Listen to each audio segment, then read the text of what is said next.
On the morning of October 16, 1793, Marie Antoinette's hair had been cut short to clear the blade's path. At 12:15 in the afternoon, she was decapitated by guillotine in the center of Paris, at Place de la Révolution. She had been transported in an open cart, hands tied behind her back, wearing a plain white dress.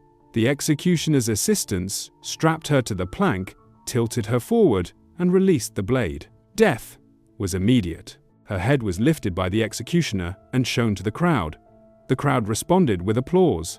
She was 37 years old. Hours earlier, she had been confined in a cold stone cell beneath the conciergerie, under constant surveillance. There was no priest, no family, and no farewell. She had been declared guilty of treason and depletion of the national treasury. The court also accused her of orchestrating foreign wars and corrupting her own son. The verdict was unanimous. There was no appeal. The body was dumped in an unmarked grave at the Madeleine Cemetery, covered with quicklime. The woman who had once been Queen of France, whose wedding had united the Austrian Habsburgs and French Bourbons, was now a headless corpse, buried anonymously. She had not ruled. She had not commanded armies. Yet by the end, she was treated as a symbol of tyranny. She didn't begin as a tyrant, just a child bride and a throne that waited. Marie Antoinette was born on November 2, 1755, in Vienna, the 15th child of Empress Maria Theresa of Austria and Francis I, Holy Roman Emperor. Her full birth name was Maria Antonia Josepha Johanna. She was born into the House of Habsburg, one of the most powerful dynasties in Europe, and raised inside the elaborate court of Schönbrunn Palace. Her early life was defined by ceremony. Education was uneven. She received instruction in religion, manners, and music, but little in statecraft or history. Her French tutor reported that she could not write properly even in her native German by the time she was 10. Still, her value was political, not intellectual. In 1767, her older sister was betrothed to the French Dauphin, but died of smallpox. The alliance had to be preserved. By 1768, it was decided, Maria Antonia would marry the French crown prince, Louis Auguste. She was 14. He was 15. To prepare, her teeth were straightened. Her hair was lightened with powder. In April 1770, she formally renounced her Austrian heritage on an island in the Rhine River. Her name was changed to Marie Antoinette. Days later, she crossed into France and was married by proxy. At Versailles, she entered a world of ritualized hierarchy. Her youth and appearance made her a figure of fascination. She wore extravagant gowns and enormous hairstyles. Portraits circulated across Europe. French subjects called her La Dauphine, and later, La Reine. In 1774, at age 18, she became Queen of France when Louis XV died, and her husband became Louis XVI. To the public, she represented beauty, diplomacy, and renewal. She had fulfilled her dynastic role. She had united two empires through marriage. But this early promise would later give way to violence and control. Marie Antoinette's early life was shaped by dynastic ambition, religious tradition, and ceremonial restraint. As the 15th child of Empress Maria Theresa and Emperor Francis I, her purpose in the imperial family was predetermined: to secure a political alliance through marriage. Her education was limited. Tutors were appointed by the Habsburg court, but records show she struggled with writing, geography, and formal grammar. She was taught religion by Jesuits, manners by court instructors, and music by professional performers. Her skills in dancing and harp playing were praised, but she was not instructed in politics, law, or state affairs.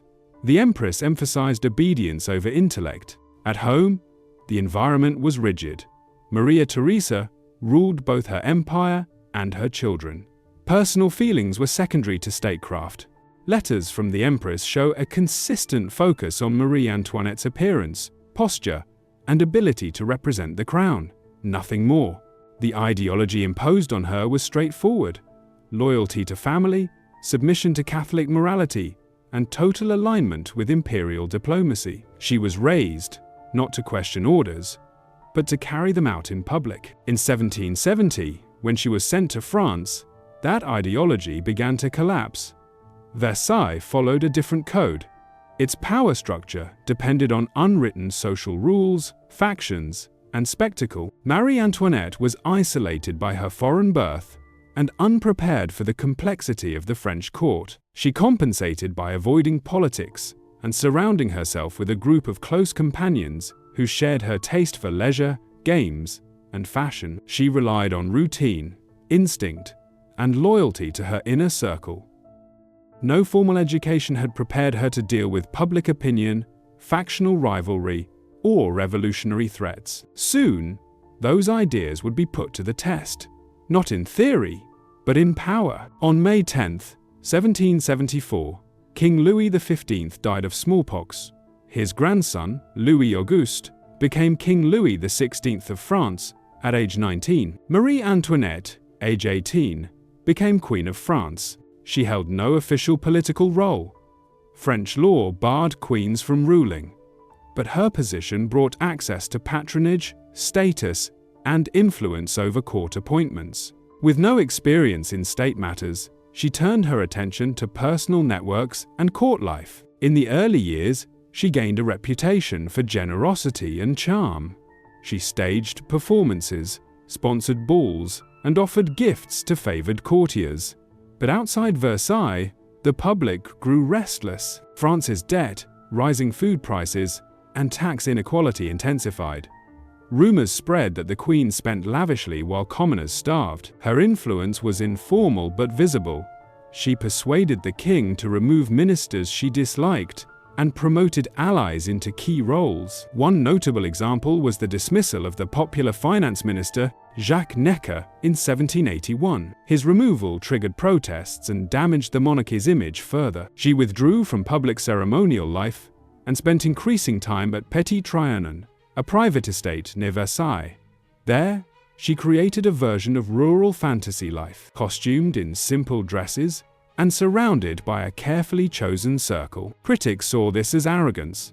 Satirists accused her of playing at being poor while ignoring real poverty. By the late 1780s, public hostility toward her had hardened. Pamphlets and newspapers accused her of manipulating the king, sending secrets to Austria, and draining the treasury. She was blamed for policies she didn't write and decisions she hadn't made. But her detachment from government gave these claims space to grow. In 1789, the crisis broke open. France entered a revolutionary phase. The Estates General was called. The Bastille was stormed. Protesters marched to Versailles. Marie Antoinette was no longer just a queen. She was now a symbol of monarchy, privilege, and foreign corruption. Now in power, Marie Antoinette began turning belief into law, and law into control. In 1789, the French monarchy lost control of its own state. Revolution began with the summoning of the Estates General in May, and escalated with the storming of the Bastille on July 14th. In October, armed crowds forced the royal family from Versailles to the Tuileries Palace in Paris, where they became prisoners in all but name. Marie Antoinette was now trapped. She had no army, she had no formal power, but she attempted to shape events from inside the palace. She rejected compromise with the revolutionaries and viewed the constitutional monarchy proposed by the National Assembly as unacceptable. She pushed Louis XVI to resist reforms and maintain royal authority. Her letters to foreign courts reveal a strategy of delay and deception, publicly accepting new laws while privately working to overturn them. In June 1791, the royal family attempted to escape Paris. Disguised as servants, they fled toward the border, hoping to reach Austrian protection. They were caught in Varennes, recognized by a postmaster, and returned under guard. The flight to Varennes destroyed what little public trust remained. From that point forward, Marie Antoinette was seen not just as a queen, but as a traitor. Inside the Tuileries, she coordinated secret communication with Austria and Prussia. She sent messages urging foreign monarchs to threaten France with military intervention. In 1792, Austria and Prussia declared war on the revolution. French radicals blamed her directly. That summer, the monarchy collapsed. On August 10, insurgents stormed the palace. Hundreds were killed. The royal family was imprisoned in the Temple Tower. That fall, the National Convention abolished the monarchy. Louis XVI was tried, found guilty, and executed by guillotine in January 1793. Marie Antoinette remained in prison. Her allies had either fled or been arrested. Her children were taken from her. Her son, Louis Charles, was declared king by royalists, but placed in solitary confinement. She was moved to Conciergerie Prison, a stone cell with no privacy and constant surveillance. But not everyone stayed silent. Some moderates argued for her exile.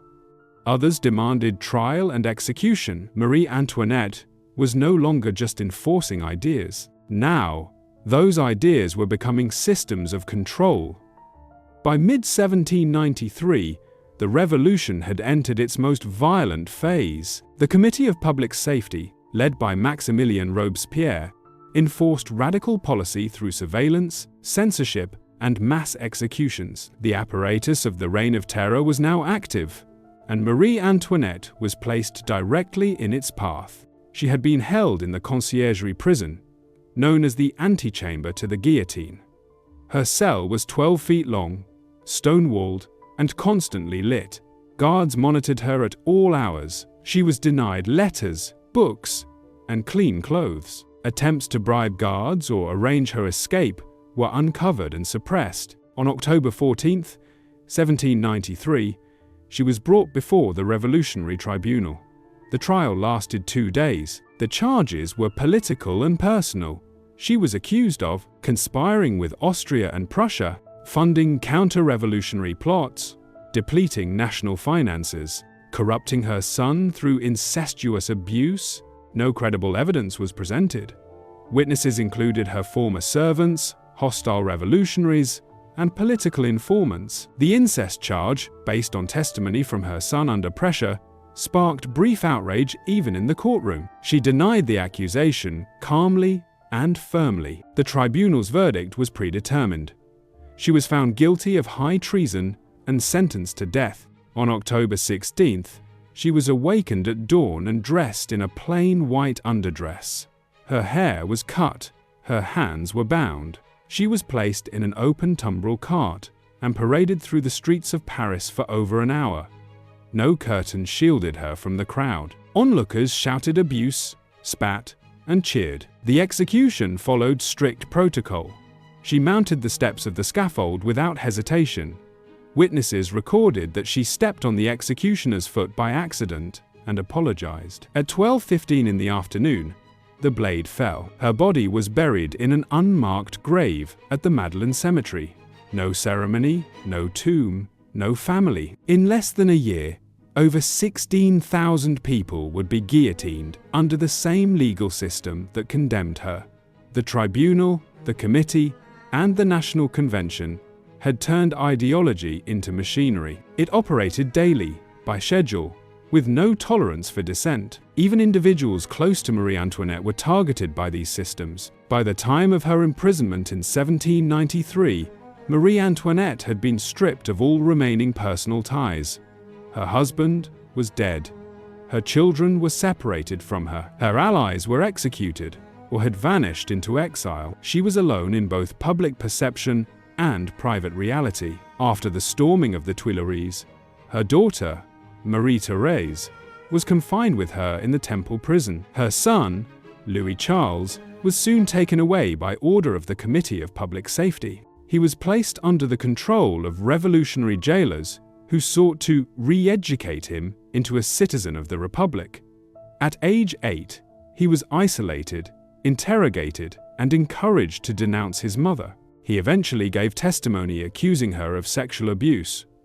Words likely coerced under pressure. When informed of the accusation during her trial, Marie Antoinette replied, "If I have not replied, it is because nature refuses to respond to such a charge made to a mother." Among her remaining acquaintances, silence was the rule. Former confidantes such as Duchesse de Polignac had fled to foreign courts. Others were imprisoned. Madame Elizabeth, the king's sister, remained loyal but had no influence. Within revolutionary ranks, Fear of betrayal hardened. Even those who sympathized with Marie Antoinette's plight were reluctant to intervene. To speak in her defense was to risk arrest. Letters ceased. Visitors stopped coming. Her isolation became total. The Revolutionary Tribunal monitored her behavior through guards and informants. She was labeled Widow Capet, stripped of all royal titles, and referred to only as a citizen. Surveillance reports noted her silence, her refusal to show weakness, and her visible physical decline. The few remaining bonds were deliberately broken. Her past was rewritten through accusation. Her family was turned into evidence. Her lineage was used as proof of guilt. No gesture of kindness remained. Signs of strain in leadership and personal stability were now evident. By the final months of her life in 1793, Marie Antoinette's physical condition had visibly deteriorated. Contemporary observers noted she had grown pale, thin, and stooped. Her once elaborate appearance was replaced by grey skin, sunken cheeks, and thinning hair. Her eyesight weakened. Her gait slowed. The cell at the conciergerie was narrow, damp, and constantly lit. A wooden cot and a straw mattress were her only furnishings. She was denied any form of privacy. Guards watched her day and night. Even using the chamber pot was done under surveillance. Sleep was fragmented by footsteps, light, and fear of intrusion. Her meals were basic and infrequent: bread, broth, and water. She menstruated irregularly and bled heavily. A female jailer recorded signs of likely uterine hemorrhaging. Some historians later speculated she may have suffered from uterine cancer, though no formal diagnosis was ever made. What is known is that her body weakened rapidly in confinement. Her mental clarity fluctuated. Guards described her as composed during interrogations, but noted long periods of silence and staring. She reportedly spoke very little in her final weeks. Conversations with other prisoners became rare. Her letters, when allowed, were brief and cautious. She refused to ask for mercy. During the trial, witnesses said she sat upright, answered calmly, and avoided tears. But after sentencing, she returned to her cell and collapsed. A jailer observed that she neither cried nor spoke.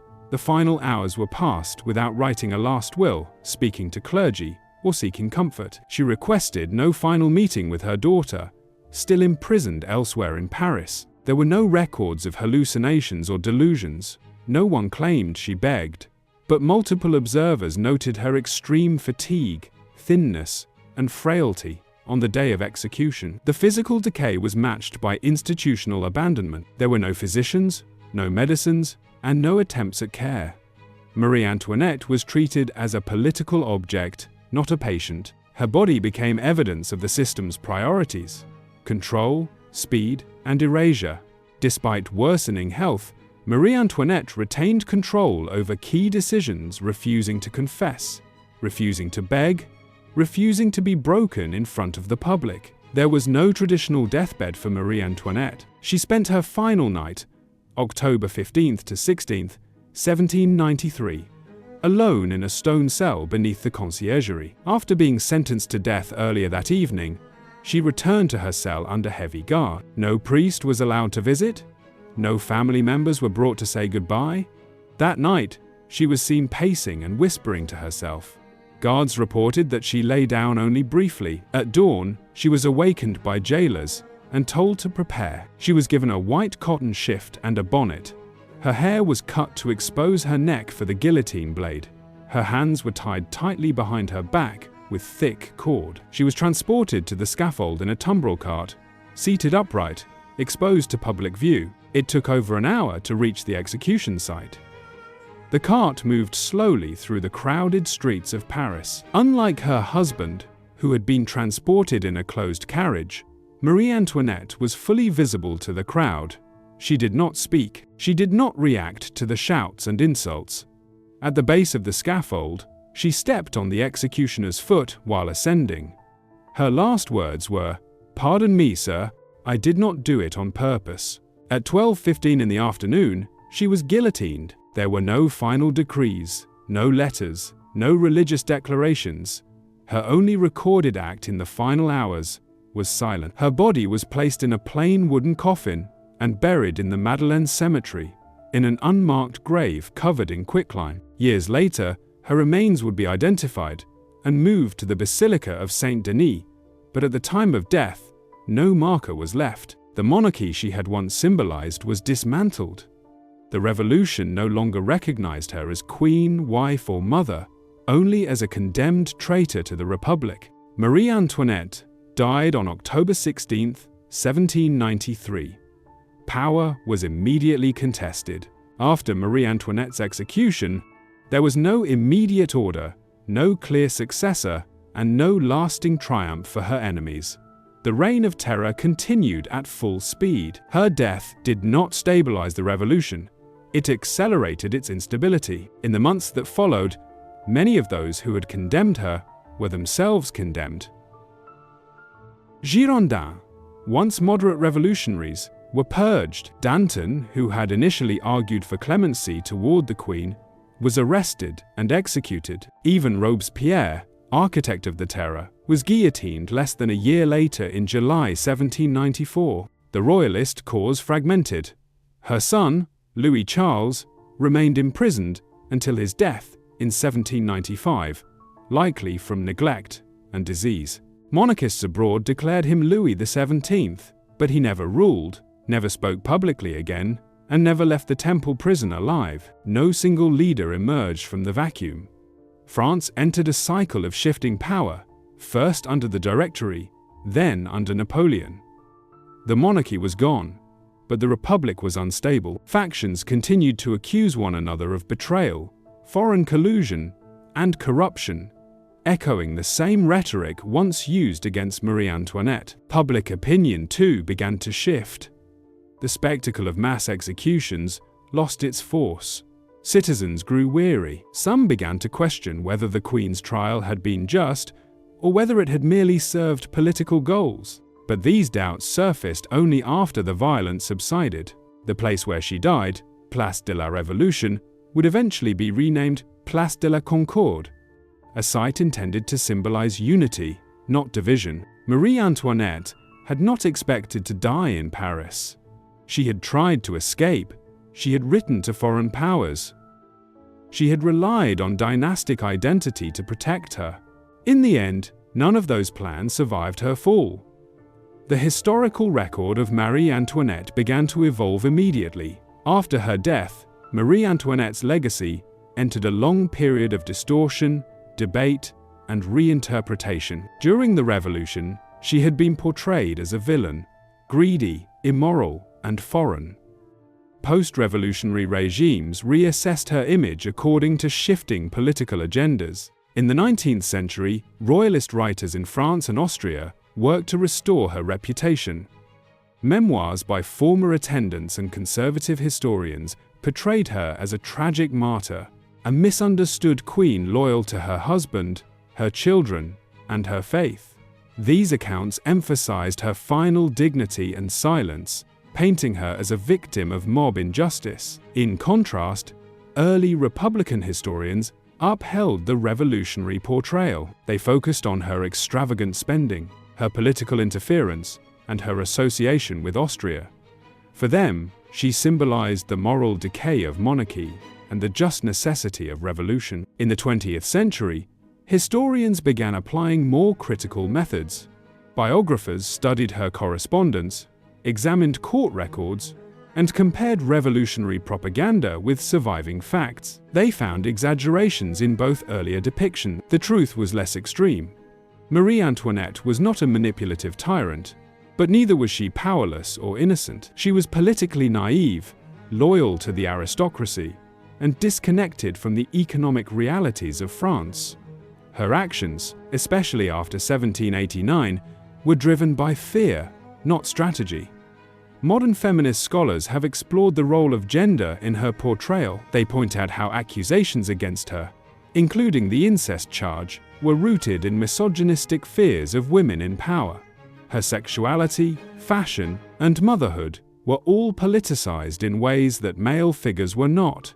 Others have focused on media manipulation. The rise of pamphlets, caricatures, and gossip as political tools helped turn her into a symbol, before she had any real influence. Her public identity was shaped not by what she did, but by what others needed her to represent.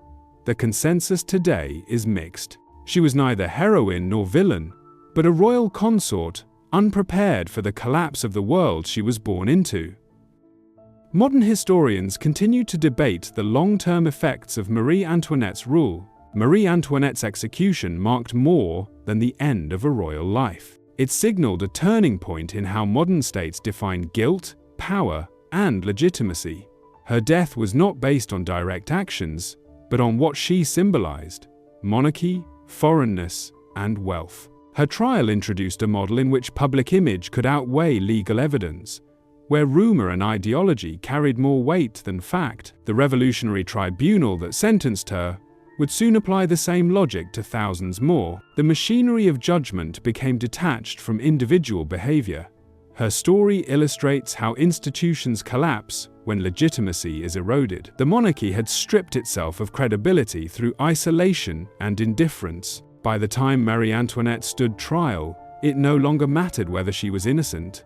The system needed a body.